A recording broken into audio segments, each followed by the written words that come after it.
putain, je comprends toujours pas si l'exercice est la forte tension d'étirement ou de contraction. Toi aussi, tu sais pas comment savoir si une machine est à forte tension d'étirement ou forte tension de contraction? Je vais t'expliquer. Déjà, si ce n'est pas encore fait, je t'invite à regarder notre vidéo sur le profil de résistance pour mieux comprendre ce que c'est que le moment d'une force. Pour rappel, le moment d'une force, c'est la distance entre le point de pivot et le point d'application de la charge, multiplié par la force, multiplié par le sinus de l'angle entre ces deux droites.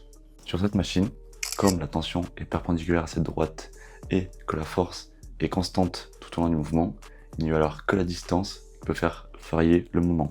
Pour voir que cette distance est maximale lors de la phase d'étirement, on peut alors en déduire que cette machine est une machine à forte tension d'étirement.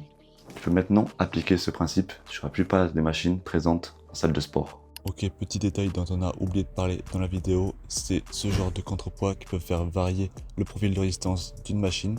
Par exemple, dans le cas de ce leg curl, le contrepoids équilibre le moment exercé par la cam, et donc on ne peut pas savoir, à moins de faire des calculs bien plus poussés, si cette machine est à forte tension d'étirement ou de contraction.